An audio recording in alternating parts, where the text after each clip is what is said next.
Welcome, it's Sunday night, it's 8 o'clock and you're watching Let's Kill Twitter with me, Julian Hall. This is the show that aims to detox your timeline with the art of conversation. And that is of course no mean feat, but thankfully I never have to do that alone.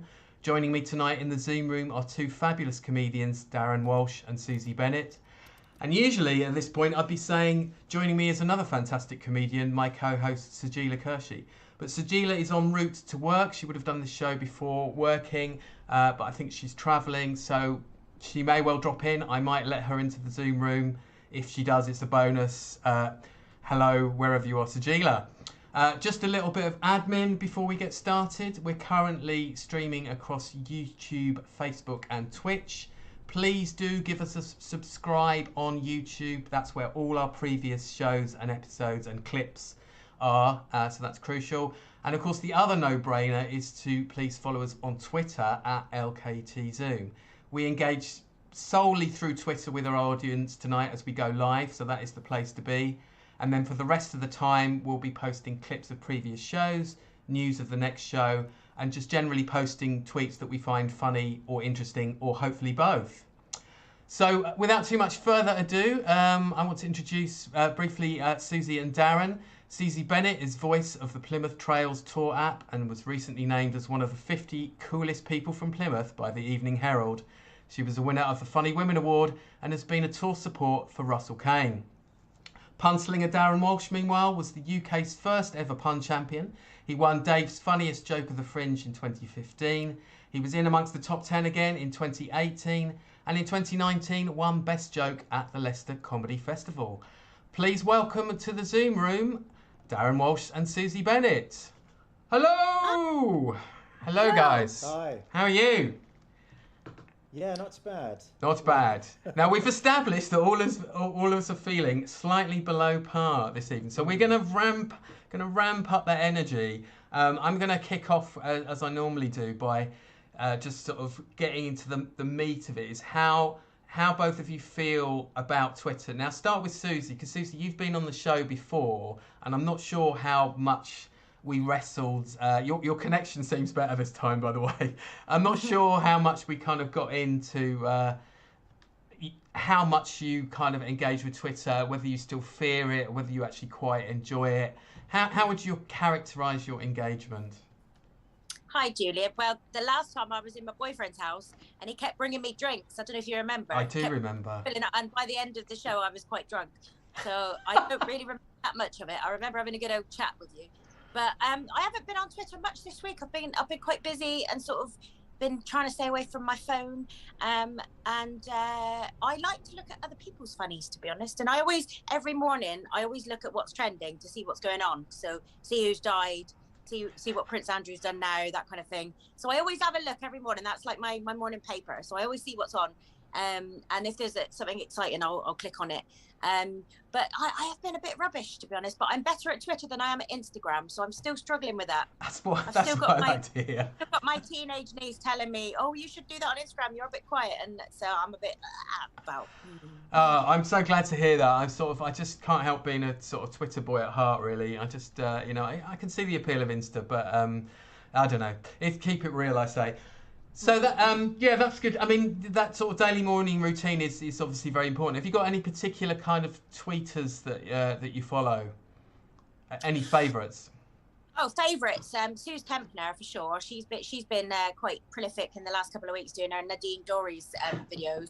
And I love James Blunt, and he was only recently on Graham Norton, and he is really, really funny. And he's a bit of a guilty pleasure, James Blunt, but he has got some really, really funny comebacks when people are slagging him off. And recently there was a story about, I can't remember the details of it, but they were playing Barry Manilow music to deter some protesters that were hanging around, and he tweeted and said, look, if this doesn't work out, give me a ring.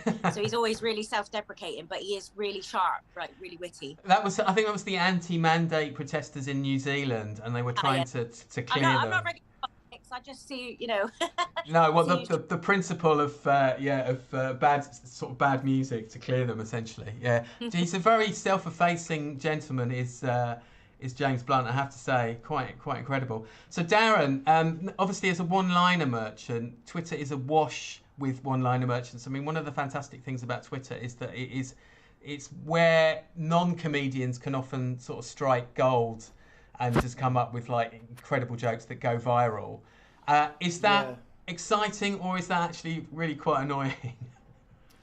No, that's not annoying, but I mean, I primarily use it to test jokes out. Like literally, if it gets lots of retweets and likes, I'll just try it on stage.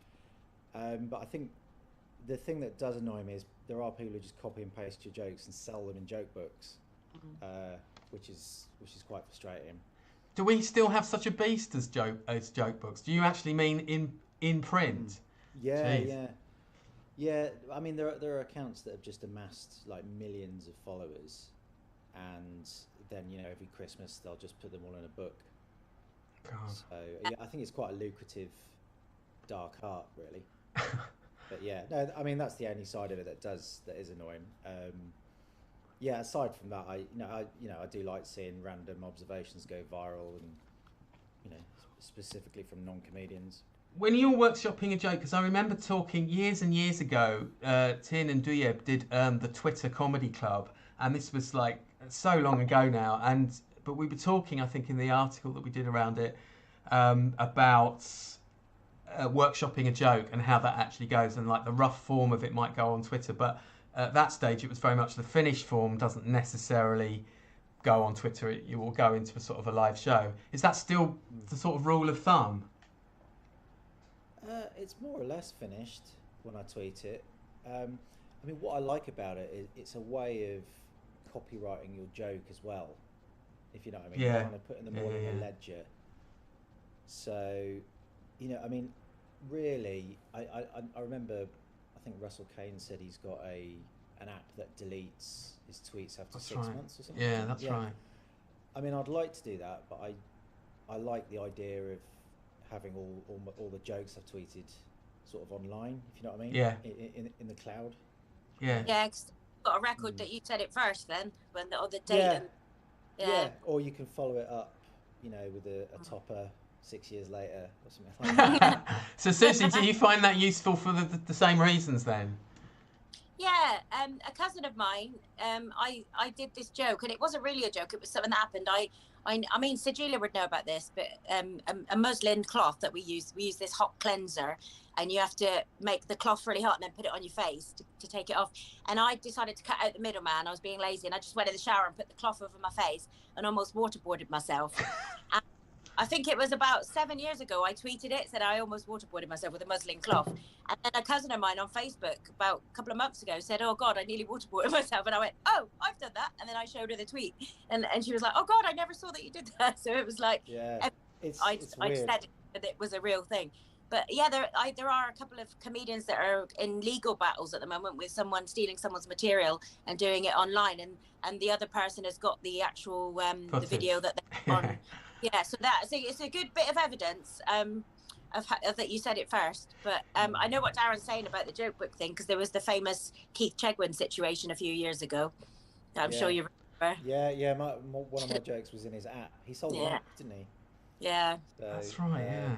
But the other thing, the other side of this is it is completely bizarre, the parallel thinking as well. Like sometimes you're just absolutely shocked. You thought, how is that possible? Someone else thought of it, but it just totally is. But so yeah, I've experienced that as well. You see, what's fascinating from this is essentially Twitter has become what you used to do. If you had an idea, you'd have to post it to yourself and in the mail, and that would be how you sort of patent it. I mean, I've written 4,800 jokes, so I'd need quite a lot of stamps. Yeah, that would actually be quite crippling, wouldn't it? So thank goodness for Twitter. But also, and that whole thing about it's tricky to do that with the sort of video stuff. That the case that you're talking about, I suppose, is a bit sort of fiddly because it's sort of what's done live. But in terms of the sort of communality of thought that you just mentioned there, Darren, that is what is so amazing. So there are times when I've thought of something that I fancied sort of tweeting, and I will just hit the search on Twitter and just put the two keywords together and think, right, I hope no one else has thought of this. And of course, someone has. I mean, I don't search for jokes before I tweet them, because I think otherwise you just go mad. Yeah. But I am compiling a joke book for the end of this year at Christmas, and I'm actually making an effort of searching every single joke on Twitter. Okay, which right, is makes sense. quite insane, but it is really surprising what hasn't been done and what has been done. You're like, it's just like, I cannot believe this joke's already been done. I thought it was so original, and then something else would just be like, how am I the first person to think of that? You know what I mean? I don't tell jokes, I tell stories, and a lot of the time they're sort of based on true things but exaggerated. And I've had people say, oh, I saw someone do your material but it was different. But if someone is like my age and in my sort of lifestyle, they're going to have similar experiences. And I did get one comedian message me, and he was horrified because he'd done a new material night, and he was saying a bit about him and his girlfriend, and someone said, oh, Suzy does that, and he was like, oh, I didn't nick it off you, I promise. And it was just something that happened, and I was like, well, you've never seen me do that material. And it did actually happen to him, the situation. And I was like, don't worry about it, because you know, you haven't nicked it off me, you don't say it in the same way, it's a different perspective. But you know, I would be horrified if people thought I'd nicked their material. But there are people that have done similar things, because there's quite, I mean, I'm not groundbreaking in any way or cutting edge, so I talk about a lot of generic things that are going to have happened to other people. So I guess as long as it's not the same wording, and you know, all right, as long as it's your own perspective. I think with stories it's much less common, isn't it? Because you've got the whole thing word for word. It's a lot less likely, you know. It really, well, on Twitter, if I see something like a funny joke or a meme, but they've cropped out who the person was that posted it, that annoys me. So I never share that they've cropped out the author. That happens a lot with non-comedians. They don't really get it, do they? So they just sort of blindly share things. And then I've seen people that are not comedians passing off jokes as if they're own and getting loads of likes, and it annoys me. I'm like, oh. Yeah. Well, I was meant to do this show, I think, a couple of weeks ago, and I got the date wrong, and I searched all the tweets I was going to talk about for the week, and one of them was when Djokovic, he was kicked out of Australia, and the joke was going around, he's the first player to, after missing, I can't remember the joke now, after missing 2 shots or something like that, the only tennis player in the world to be kicked out of a tournament after missing only 2 shots. I think that was it. And I actually searched for the original tweeter, and it was just like, you've got like 1 like. Yeah, it's crazy, isn't it? With 100 followers. It's crazy. So you should do Who Do You Think You Are for jokes, basically. Sort of, you know. I'm a bit worried that when AI and machine learning, you know, apparently they're starting to get sentient, there's going to be like the big AI joke book, and it's just going to like literally just flog every language nuance. You'll tweet an idea and it'll just get blocked because the robot will say, this has already been thought of. You're like, what? Yeah, just when the robots take control. So I'm just going to do a very quick flick just to make sure. Oh, hang on, I have got a message there. I don't know how to check it without. It's probably from Sajila, but I've got to use the phone for the share screen. So that is my cue to let's dig into the tweets now. While AI is still not advanced enough. Let's have a look. Oh God, right, hang on. Where do we start? So, well, listen, let's have a little bit of a Eunice roundup. So, Suzy, you've chosen the tweet from London Live. Don't normally share news outlets, but in London Live's case, I think they need the extra viewers, so that's fair enough. This is them just reporting that pilots have been struggling to land at Heathrow Airport due to strong winds from StormEunice. Video courtesy of Big Jet TV Live, who have a live stream from the airport since this morning showing planes landing. It's a matter of fact, and obviously Big Jet Live went bananas, basically, didn't it, really? And I mean, Caitlin Moran was all over it. I saw Dan Hodges was tweeting about it. There's shots from a bar somewhere with all these people sort of watching these planes negotiate the wind. Tell us a bit more about it, Suzy, but I will just, and I'll throw something else into the pot after you've just had your little jab at this. Did you watch Big Jet TV? Is my question, really? Like I said, I haven't really been on Twitter much this week, and I didn't watch it, but I saw that it was trending because of Caitlin Moran. But I just had a look at the footage of the planes going like this, and I live down in Plymouth, and there's been a lot of people going up on the seafront and filming stuff. So there's a big wild swimming culture at the moment down in Plymouth, and everyone's wearing the dry robes, you know, the big quilt sort of jackets. and they're massive. And I could just imagine someone going accidentally paragliding in their dry robe, walking along the Hoe. And it reminded me a bit of that, the planes going like this, all these people on the seafront, these thrill seekers. And there was also a woman who went out in a bikini, and someone took a photo of her, and she's on the rocks with all these waves coming at her. And they put it on the local news and said, this is stupid. The RNLI are going to have to come out and save you if you get into trouble and stuff. And then my favorite bit was that people were tagging the woman that it was. They were totally snitching on her and tagging her in the comments going, look, Suzanne, you silly cow, look what. So that Twitter snitches. But yeah, I just was generally looking at Eunice, and I thought there was a montage of people falling over, but I thought that's a bit mean. So I thought I'll just go for the planes going like that, because I'm not on one, so I can sit and comfortably watch it from my chair. So Darren, I'm gonna just what I'm gonna do is I'm just gonna take this off share screen for a minute so that I can read Sagila's thing. Sorry, what is Big Jet Live TV? What? You kidding me?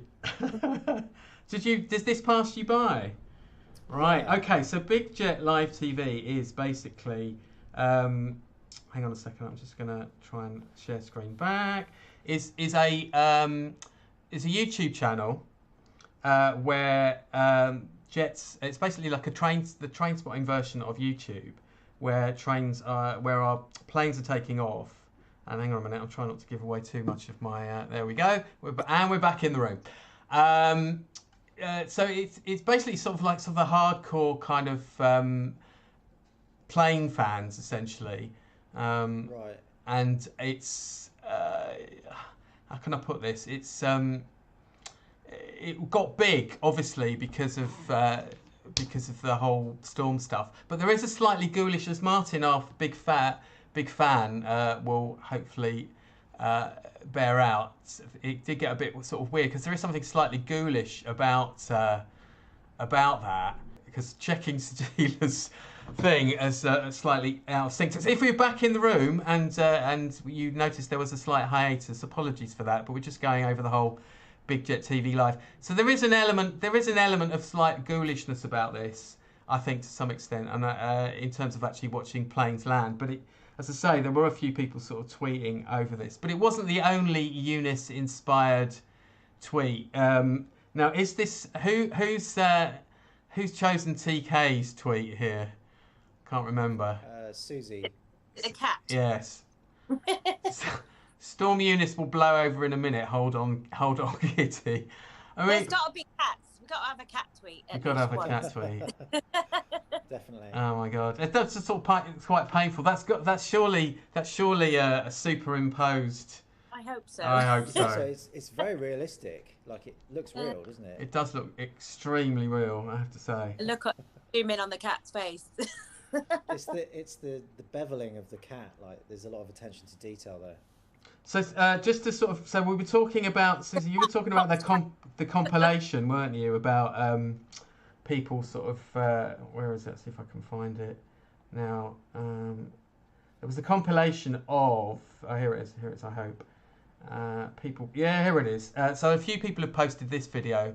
This is Mark Wallace as Conservative commentator, and this is basically just like the bag race rather than drag race or drag racing. I should say it's just people being blown down the street on presumably skateboards, roller skates. So it's the lighter side, but clearly not an easy day. It has to be said. That is absolutely genius. Now, I can imagine all the poor kids who can't afford the scooters going and doing that. That's absolute genius. Brilliant. I might give that a go with my bag for life tomorrow. Totally. Did you guys both presumably stay in while Eunice was raging, or were you out on the road gigging? I had a gig that's right on the seafront on Friday night, and luckily I parked straight opposite, so I just had to run, and I looked like a cockatoo because my fringe was up. But yeah, it was a really good gig, and everyone had been pre-drinking, so it felt like the Blitz spirit. You know, they all come out, they all had their coats on, and everyone had a great time. Yeah, it passed me by really. I wouldn't say it's particularly affected me at all, apart from the chair in my back garden which fell upside down. So yeah, apart from that. Goodness me, you should have tweeted a photo of that, really. You know. No, I don't want to show off. My pot fell over.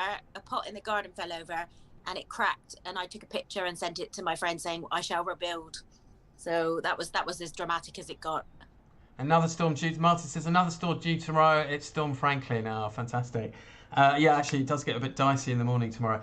I mean, it's there was a tree. I think it was Devon, wasn't it? That tree. Someone's actually filming the tree. It's Bude, wasn't it? North Cornwall. Yeah, North Cornwall. yeah. And wow. they were filming the tree, and then as they were filming it, a big hefty tree sort of fell over. And again, there's that kind of ghoulish fascination with but I mean the guy was so excited about, oh, I got it on film. It's like, yeah, what about the trees feelings? Didn't that happen with the church steeple as well? Yeah, was that the were people that was that the Hot Fuzz? So I didn't see that one, but there was a lot of chatter about Hot Fuzz. Adam Buxton's character meets his end. Meets his end. Yeah, that's right. There was the steeple one as well.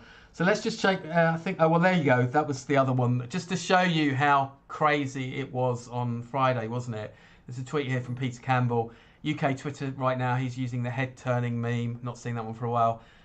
Big Jet TV. And actually, there were a couple of other people who were saying that this is not a brilliant day to advertise working from home, because not much work was being done at this point. It has to be said. And there was obviously. I was sent a meme of someone dripping in gold, and it said roofers next week, and it was all this guy with like loads of chains and rings on. So all roofers going to be dripping in gold. Right, yeah, totally. Well, there was the O2. There's the O2 one as well. And Alex, I like Alex Keely's take on it. It's very cheers, Lord Adonis is crying. Nice one, because it was obviously all the Blair during the whole Blair time. But then there was Molly Goodfellow, who should have tweeted about all straight men have a pair of pants like this, which is totally true. So I should have tweeted that one, Molly. But there you go. There we go. Jack Blanchard. It's the FT, no, Politico Europe. Not sure. My Twitter feed is the best advert for work from home today. It has to be said. And the fantastic. Craig's always on the go with the. Craig's always on the go. Yeah, Dudley and Eunice are a couple who won a Daily Express competition to have hurricanes named after them. So we might travel down to. I went a bit off piste there. Let's go to one of yours, Darren. We've had a double whammy of Suzy. Let's go now. What's the situation with this Steve Furst tweet, in the sense of, am I going to get hammered for copyright if do we have to describe this one, or can I actually play the tweet? I don't know. No idea. Okay. Well, let's describe it. I'm going to read it, and then I'm going to do like 20 seconds of it or something. ITV have a new Stars in Their Eyes type series, but nothing will be able to beat the Korean TV Your Face Sounds Familiar, which also has a kids edition. The Bee Gees one made me weep with laughter, and this is Steve Furst, of course, aka Lenny Beige, and many other characters. Let's have a very quick listen. And it flows through, and it flows through me, and I love you so much more. There we go. I'm really going to keep it sweet, because you'd be surprised. You'd be surprised. Yeah, Martin says the Klingon. There is a Klingon energy going on there. That's what I thought. Yeah, that's why I thought it was some Star Trek thing as soon as I saw it. Oh, that's brilliant. I thought it was like, Star Trek the Cruise or something like that. That's the thing, by the way. It's a big cruise ship with just Star Trek actors and Star Trek fans. Oh, okay. You've just totally blown my mind. Right. Okay. Who? Check it out. Type in Star Trek the Cruise. What now? Right now? Yeah, I will do. Is that what you normally do? I could do. Yeah, totally. I thought it was like Joe Rogan, just like. Yeah, no, I've got the screen here. I was just doing the cup of tea as well. Multitasking is not my thing today. Wow.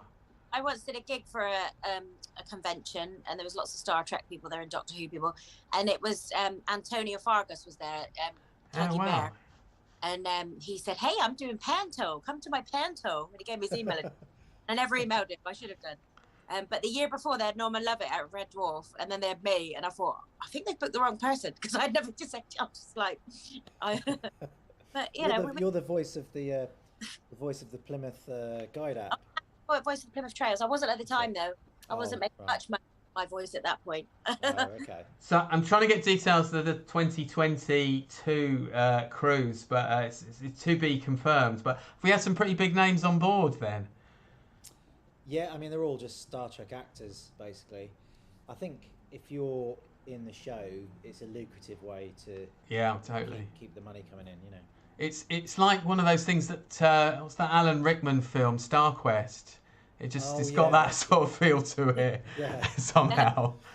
So we've deviated away from the Bee Gees, but actually not a problem because you've got a tweet about Star Trek, Darren.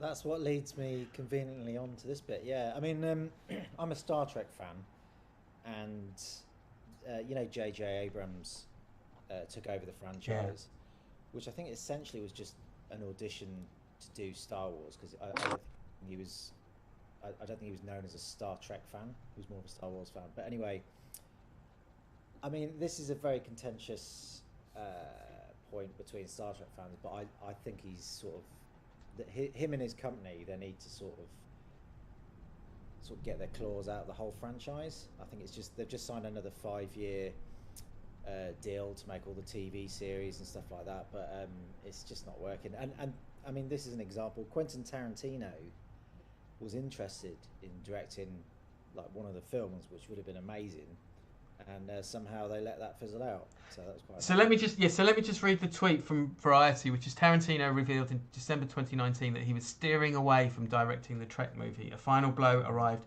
in January 2020 when Tarantino confirmed, "I think they might just make that movie, but I don't think I'm going to direct it."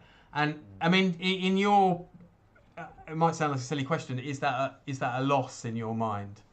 Yeah, because Tarantino hasn't really made a dud, in my opinion. Yeah, it's a massive loss. And I don't really like any of the J.J. Abrams films, the Star Wars ones as well. So, yeah. Bad news all round. If you can't have, obviously you can't have Quentin Tarantino. Who's your fantasy director in this scenario? Oh God. I don't know, Christopher Nolan. I don't know. I really don't know. Right. Yeah. Okay. Matt Heighton, maybe. I don't know. Comedian Matt Heighton. Yeah. Yeah. Anyone. As long as it's not J.J. Abrams, that's fine. Yeah. There's a fairly big Trekkie fan community within comedians, isn't there? I think there's a fair number of you. I thought. Is there? I thought there were a few Edinburgh Star Trek shows. Maybe. There was Star Trek versus Star Wars. Yes. That was a show put on by Rick Carranza. But I didn't think there were that many Star Trek comedian fans. I don't know. It just seems one of those things that ought to be the case. It may not be. Yeah. There's certainly some that look like they are. Well, I'm sorry for your loss on the Tarantino front, but I mean, I don't really know about Star Trek, but I am a big Colombo fan, and William Shatner and Leonard Nimoy have both been villains in the Colombos, so I'm shoehorn that in to the conversation. Yeah. I'm a Colombo fan as well. Shatner was in twice. I've got all sorts of Colombo merch in my room here. I've even got Colombo eyes. My brother painted for me. Wow. I say eyes, obviously one eye because he's got a glass eye, but yeah, I've got all sorts of Colombo merch in here.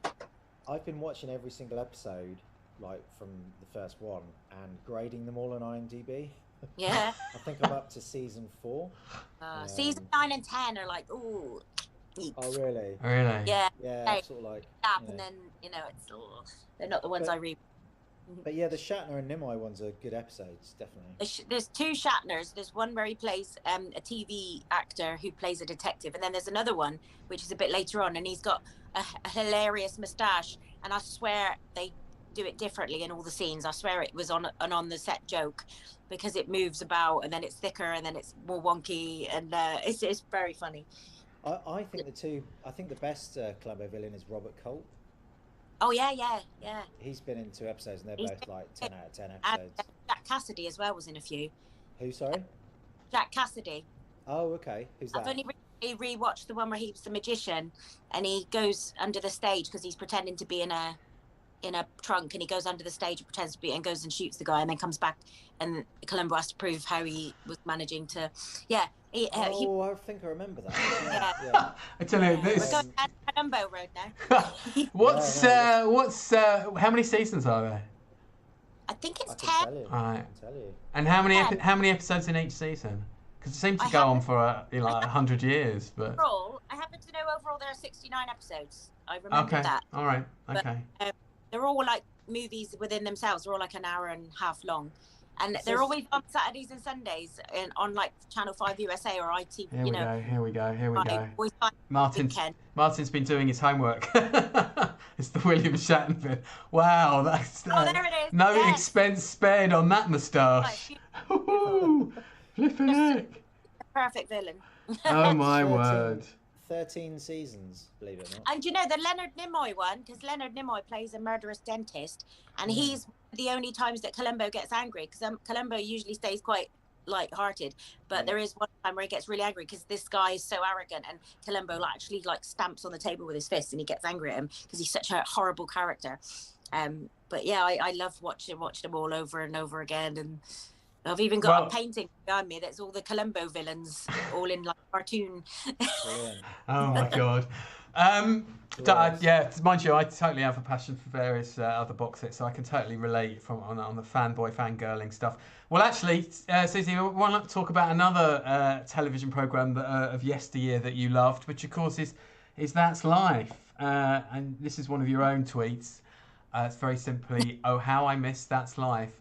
And it's a picture of a rather phallic carrot.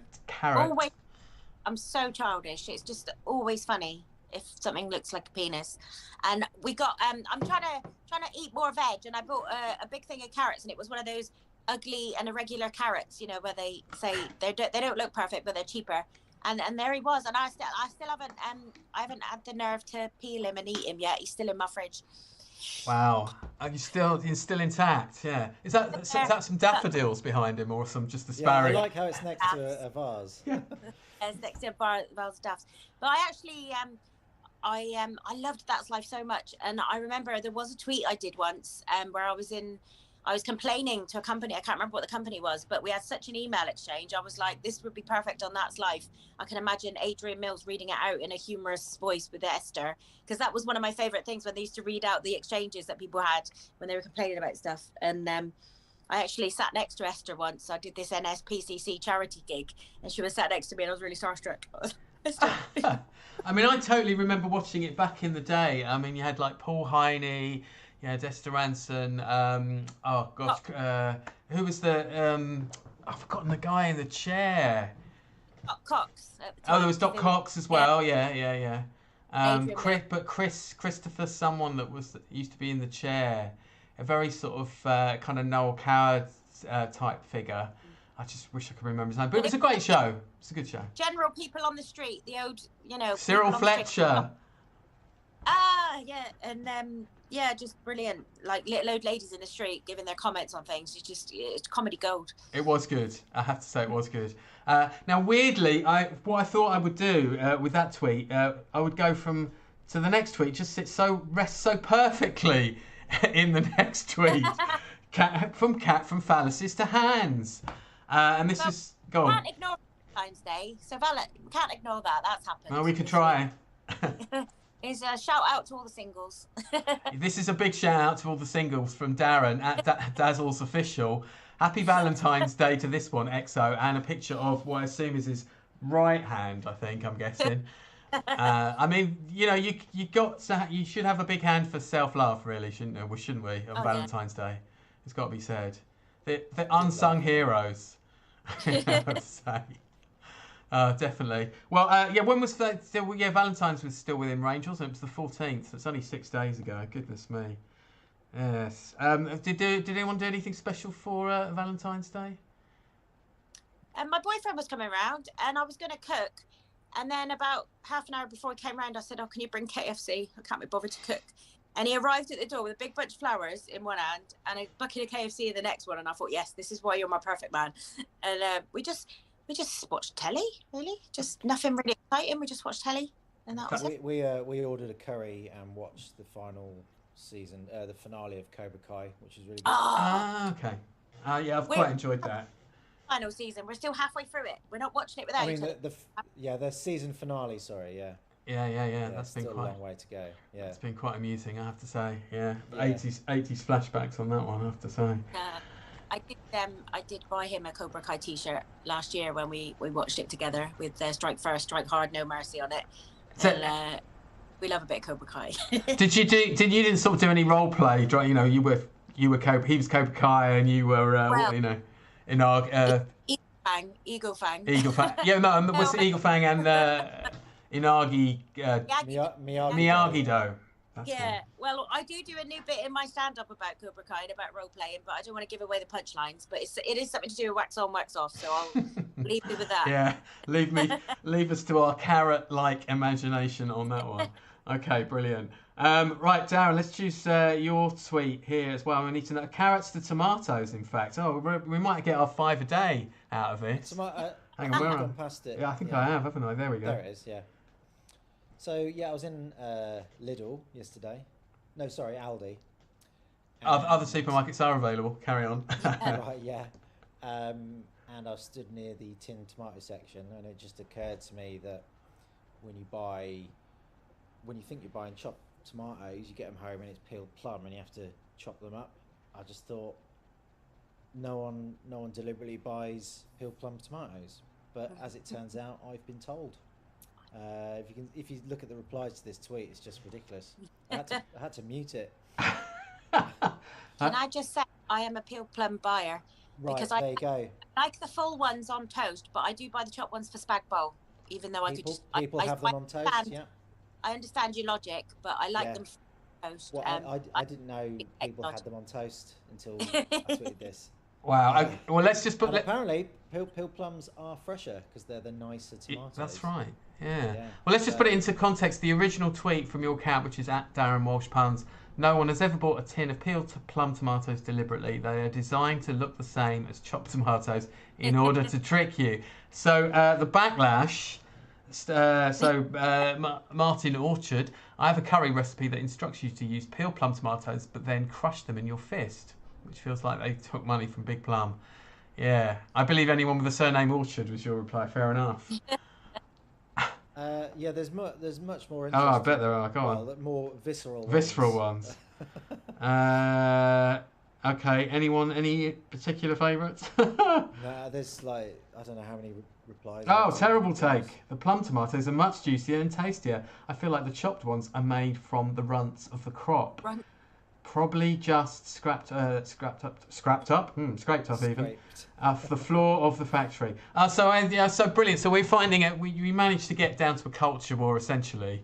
So that's good. Yeah. That's good. Yeah, tin tomato culture war. Excellent. Nowhere is safe. We're gonna try plum tomatoes now. So you're a convert after this. Well, yeah, I've learned. You've learned the error of your ways. I have. But it's just when you open the plum tomatoes and you're like, oh. Yeah, and you have get to out a knife. cut the ends off. And then you're debating, do I chop it in the tin with the knife, and then it touches the sides, and you feel a bit dirty doing it, but you do it anyway. Anyway, I don't normally do observational stuff, but this has got quite a few likes. So I dipped my toe in observational stuff. It could be potentially quite lucrative. So, you may. Yes. Can I ask you, how do you feel about the pineapple on pizza situation? It's delicious. Yes, me too. But I feel like people who go on and on about pineapple on pizza, I feel like they just want to look like they've got a personality. Because I just think, stop going on about it. It makes you more interesting because you don't like pineapple on pizza. Just don't have it. Stop going on about it. It's not like really special. It really annoys me. That's quite harsh, actually. But well, it's just, are you crazy? It's like, well, it's a thing. It's actually called Hawaiian pizza. Get over yourself. Don't eat it. See, Suzy, you've given it away slightly by saying the pineapple on pizza situation. So just calling it a situation, basically, it just shows you how controversial it is and how wrong it is. Just a non-debate. People like things. Other people don't like things. Get over it. Wow, I think you've solved the culture war. That's brilliant. Well, speaking of, don't get me started on the jam and cream first. The classics. Well, listen, I'll tell you. Sorry. Can I go on, yes, you can. One other thing, yeah. Has anyone had beans on crumpets? No, I'd be up for that though. I thought of that. Delicious. I feel like I'd have Nice. to first though. I've got to have butter on crumpets. Oh yeah, butter. Let butter go with, free. and then beans, like 4 crumpets with butter on, and then a tin of beans. Oh yeah, that's good. Delicious. Wow. We're going really out there. The sponginess of the crumpet holds the bean juice. Wow. Okay. Yeah, that's interesting. Yeah. Okay. Yeah. Maybe. Trouble we had someone on here that really hate. Oh no, it's Eric. Yeah, Eric McElroy was on our live show and just admitted to just hating baked beans, which obviously split the audience. Suzy, was you going to say something about scone? You sounded like I cut you off. Well, it is Twitter related because my absolute hero in life is Dawn French, and the only time she's ever interacted with me online is when I mention Jam Furst and scones. She's so militant, right. militant about Jam Furst that she will always reply and she will always, talk about it if you're talking about. So I think I was with a friend and they put cream on and then jam on. Even though I'm from Devon and that's apparently the Devon way, I always have jam first. But she's always on it. So if you ever want Dawn French to talk to you, talk about jam first and cream stones because she's flying the flag and good fight. Is that preferable because the jam is soaked up in the scone or it holds it so it doesn't slip off? Well, the thing is about clotted cream, some people have the argument that the clotted cream should be in place of butter, but that's ridiculous because the clotted cream is supposed to be in a dollop. So you put your jam on first and then a dollop of cream. You can't put jam on top of a dollop of cream. And Dawn has put memes up saying, but cream is not butter, and she's very strict about it. Okay. Good to know. But I am against my culture because in Devon they do apparently do cream first, but I've never been that way ever. So. Yeah, totally. I've learned something else. So. we're learning a lot of food etiquette. I mean, none of it actually good for you, but that's by the by, isn't it? Really. So listen, if we're going to talk about massive likes and dislikes, I am going to just pull very quickly host prerogative, which is to the tweets. I know I picked out quite a few tweets, but I'm not expecting to use all of them. But 2 of them can go together. And they're both from eminent degrees of comedy writing, David Quantick. They're both about Wordle. So the first one, and they're both in the context of Wordle being taken over by the New York Times pretty recently. There are plenty of other things to be down on the New York Times about, but people seem to be most down on them about Wordle. So 2 tweets here from David. First one is, do you remember the old days of 2 weeks ago? Things were better then. They had 5-letter words. Now it's all 5-letter words. Mad. And then the second, the follow-up to that was, I agree with the Wordle whingers. It used to be 5-letter words. And now it's words with 5 letters in. Impossible. And I sort of love this because I've got to be honest with you. Wordle really gets on my tits. I mean, I think it's great. I think on one level, it should be totally what Let's Kill Twitter's all about, which is that actually it's a really positive coming together thing. It's all about sharing and all the rest of it. But it's just totally getting on my tits now because all the posts are the kind of, the blocks and all the rest of it. And I was like, what am I going to do? Am I going to start, posting my snap cards? It's like, Mr. Baker and Mr. Baker snap. Or something like that. It's just like it's just sort of getting too much. And then this whole stuff about the New York Times has sort of put it onto another level because about a few days ago there was a clue that was a very niche household thing, which is the kind of maybe only Americans would know, and everyone just went absolutely crazy. And the Independent, Clickbait Weekly, essentially just had this headline saying, millennials mad at Wordle developments. It's like it's one day of Wordle. I mean, I need some therapy here. I don't know if either of you do Wordle. Push back on me by all means, but at the moment, I just think, there's a war on Wordle, and I've started it. Yeah, I don't understand it. I don't know what it is. I kind of wish it'd go away. I thought you might be. I thought you might be up for it, actually. I thought you might be a secret Wordle, Darren. I don't know why. No, I mean, nothing's made me click on it. All I see is blocks. I mean, I don't know what it is. Suzy, sorry. Well, there was all the Scrabble thing, and then the friends with words, and now this. I don't get involved in that. But there is a TV show called Lingo, which is basically Wordle on the telly. So just watch Lingo. What channel's Lingo on? It's on Big Jet. It's on Big Jet TV, isn't it? It's not in the daytime. It's a daytime thing. It's on. I think it's on before Tipping Point. But you can find it easily. It's called Lingo, and you get couples on it, and it is really good. I like watching it, but I wouldn't just spend my life doing it. I did have the Tipping Point app once, and that was quite fun. But I haven't got time in my life for all that kind of thing now. I'd rather just watch other people do it and join in now and again.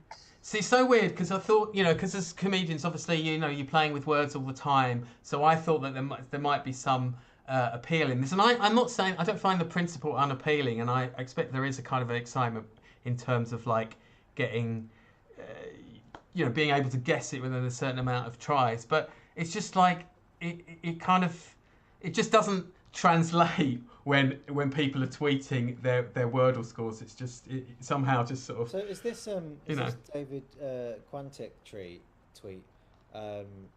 Is it like when people are angry when Facebook gets redesigned, and then 2 days later they've forgotten that it changed? Yeah.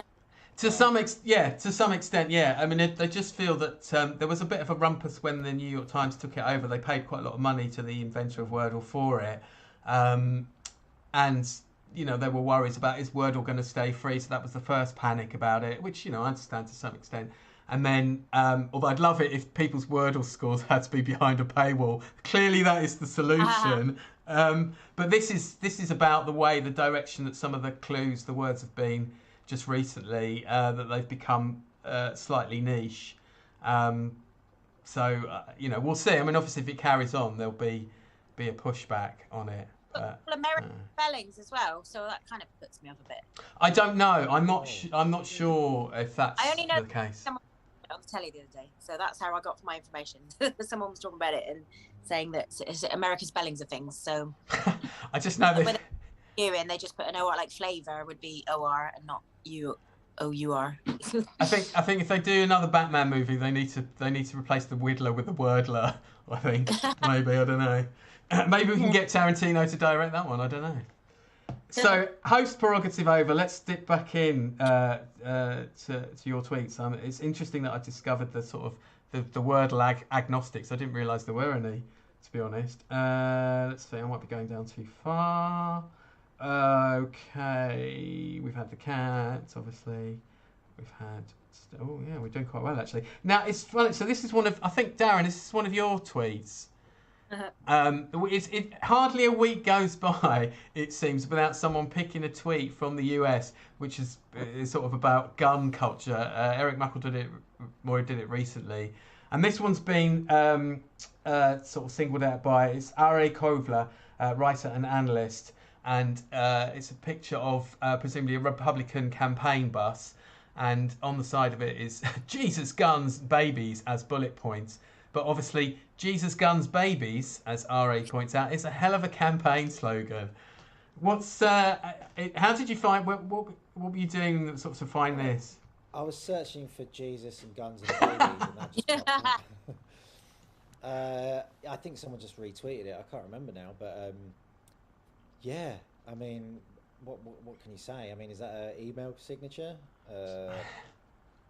I'm the one you've been waiting for. That does sound more like her Tinder bio. I love her, hey. Hey, she actually does look like a Butlins redcoat there. She's got her red coat on and. Yeah, or an air steward. Air steward person. Cabin crew. Yeah, cabin crew. I still say trolley dolly, to be honest. I mean, it's a far cry from education as a kind of campaign slogan, isn't it? It's like, she's trying to frame our Lord, is what it seems like. It has to be said. Very odd. I don't understand. Did you see the Christmas card one that was? There was another Republican. His family Christmas was basically them all sat there with various size of guns. Oh God. It's just no. They do like to double down. It's got to be said. It's pretty scary. Right, so that's another one we can be sleepless. Can have sleepless nights for. Suzy, let's get down to one of yours. Right, hang on. Oh, wow. Well, actually, right, okay. I thought for some reason it was Prince Andrew, but no, it's Ed Knight's tweet. It's all about Prince Charles. It's a still shot of Dolph Lundgren. I presume that's from Rocky IV. Yeah, if he dies, he dies. And beautiful. And the tweet is Prince Charles going to his mum's house with a new cough and a high temperature. And of course, was it today we found out that the Queen does have COVID. Yeah. So, well, that was the quote, if he dies, he dies. So I believe that's... That's very apt then, yeah. I saw that film in the cinema, actually. I love any of it. Yeah, that was the one. That was a crazy one where there were... so hang on, did you see it first time round, Darren? Yeah, I went to the cinema with my dad to see Rocky IV. That's Rocky IV, isn't it? Yeah, that's right. Yeah. I can't remember any of it, but... Oh. Yeah, it was around the same time. It wasn't the Cold War as such. It's just like the whole, Russians v Americans thing. Well, I think it wasn't far. I don't think it was far off in terms of years actually, because I do remember. Because I don't remember seeing it myself, but I do remember. Not 1985. Oh wow, that's like. Bridget Nielsen played Dolph Lundgren's lady friend, and they both had the same hairstyle. They both had the blonde spiky. That's right. Yeah. This is us separated at birth. Yeah. I mean, 1985 is like only very sort of soon into Gorbachev. It's just, I think it's a year before Chernobyl and all this kind of stuff. And I do remember, like, my classmates were saying to me, "Oh yeah, there were loads of people yelling abuse at the Ruskies when every time Dolph Lundgren came on." So yeah, bigotry was pretty big back then. It has to be said. But yeah, I mean, the Queen having COVID. I originally thought, right, there's got to be a joke for that, but I was thinking, like, put the corona in coronation or something like that, but it didn't go anywhere, so I just left it. A wise move. One of those comedy cul-de-sacs, yeah. I think your knighthood might have been in doubt there, Darren, but I reckon. Yeah. Leave Queenie alone. She's been through enough. Yes. Yes. Oh dear, bless her though. Yeah. I think all those joke awards are very swiftly going to be followed on by obviously an MBE, Darren. So don't worry, hang tight. I would say, absolutely. Yeah. Once everyone stops going to Edinburgh. Yeah, well, yeah. You're up this year though, aren't you? Yeah, just for a week. Yeah. I'll give you guys room to plug things actually at the end of the show as well. So I can't just take my eyes off that carrot. It's just sort of mesmerising, really. I can, if you want, but it'll be all mushy by the time it gets there. I think this might be. Let's just double check. I think this might actually be the last tweet, Darren. It's liminal space. It's a picture of a seal standing up in a sort of water tank, essentially, isn't it? Can you zoom in on the face? I can. Hang on. Love it. I love it. Wow. It's terrifying. Fair. I mean, yeah. I mean, I just it's not much. There's not much. I mean, posted without comment. Yeah. Well, isn't it a little bit like Game of Thrones when the White Walkers learn to cross the water? Is essentially what's happening here. Imagine that at the bottom of your bed when you wake up. It's terrifying. Aquarium with my mum the other week, and we were watching the manta rays, and they would do it. When they go right against the glass, and they go like that. Yeah. The face, very creepy. We sat there, just watching them going up and down like this, and it's very calming. Yeah, I forgot about that. That is weird, isn't it? There's something a bit There's something slightly Hockney about the sort of colours. It could either be a sort of Hockney or a push, a hopper, but it's more a Hockney than a hopper, I think. It's a lovely shot, though. It is quite Hockney, actually. Yeah. Wow, blimey. Now, so that's it. I don't think we've actually done that before. Actually got through everyone's selection. Yay! Which is fantastic. So we have got enough time at the end of the show for you guys to just say a little bit about what you are up to next, and that includes live shows, podcasts, whatever you want, essentially. Let's start with you, Suzy, and I'm going to put up your Twitter feed as well so people can follow you at Funny Suzy B. That means I've got to pull my finger out and try and be funny on there for a bit then. Oh, you like Fraser fan as well? I love Fraser. Yeah, I've got Fraser. I've got all sorts of things in here. I'm in my room. This is where the magic happens. I've got Fraser merchandise. I've got Colombo. If I like something, I always buy the merch. And I actually met Kelsey Grammer, and I showed him my Fraser bag. I waited backstage. He was at a show in London, and I waited backstage and got a photo with him. And I showed him my Fraser bag. Brilliant. Yeah. So I'm down in Plymouth, and the big project we've got going on at the moment is Plymouth Comedy Tours, which is a comedy walk-in tour, which we started after the pandemic when there was no gigs, and it's gone so brilliantly. We're doing it again this year. We're going to do different routes. We've got 5-star TripAdvisor reviews. We did a Christmas special that sold out immediately. So if people can like the Plymouth Comedy Tours page, that would be fantastic. And on Instagram, we're getting to grips with Instagram. But if you come down to Plymouth in the summer, come and join us. But if not, have a look at me on Twitter. I'm my next gig. I'm in Ipswich next week, so I'm finally coming out of my comfort zone of the West Country. I normally just stay within the boundaries of when I can smell pasties, but I'm actually going to go up above Bristol for a bit. I tend to stay down here. But yeah, just follow me on the Twitters, and I generally take photos of abandoned Asda trolleys and tweet about Colombo and phallic shaped carrots. But in truth, you've been thrown out because of your views on scones, is it essentially? That's what's happened. But yeah. Oh, you should tweet your Fraser. If you should tweet your Fraser memorabilia, I totally. You probably get. And the Colombo. There's a big market for that. Niles bag when Niles went on honeymoon and he came back, and it's got the Hawaiian shirt and everything, and the Colombo. I've got so many Colombo things. I've actually got in my drawer now. This will blow your mind. This is something that flatmates got me years ago. I heart Colombo knickers. They've never actually been worn because they're so tiny, but I thought they could double up as a face covering. But yeah, my friends, I think they misunderstood my love for Colombo. It's not sexual. So I felt a bit. It needs to say that on the back. It's not sexual. There's not enough room to write anything on the back. That's worth at least 500 followers and 1,000 retweets, Suzy. Get on that one. Darren, what are you up to? I'm doing a load of fringes this year. Just working up a new show. Doing Hastings Fringe. That's always good. Brighton Fringe. That's always good. Buxton Fringe and Edinburgh. And I will be having a joke book coming out later this year. That is exciting. On Twitter, I just tweet puns all the time. This is probably the first gig I've done where I haven't told a single pun, actually. Like the first Zoom gig, anyway. Yeah. So there you go. Trivia for you. It's so when's the joke book out? Has that got an actual publication date? No, it hasn't got a date, but it'll probably be around like September, something like that. Cool. That is very exciting, actually. Yeah. Oh, I'll be plugging that in Edinburgh for sure then. Yeah, totally. Yeah. Brilliant stuff. Well, you can obviously be following at Darren Walsh Puns. All your details are also scrolling above us on a ticker that you can't see. It's obviously got the handle for me and for Darren and for Suzy, or for me for the show.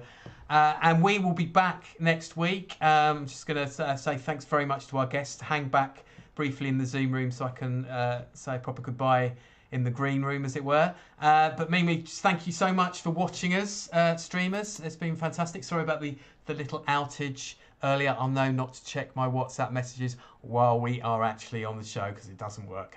And please join us next week. We've got the fantastic Stella Graham and Dom Biswas in the Zoom room for you. So looking forward to that very much. And I think that's all that needs to be said, apart from to say a hearty goodbye from me and my guests to everyone watching out there. Thanks a lot. Thanks for watching. Cheers, guys.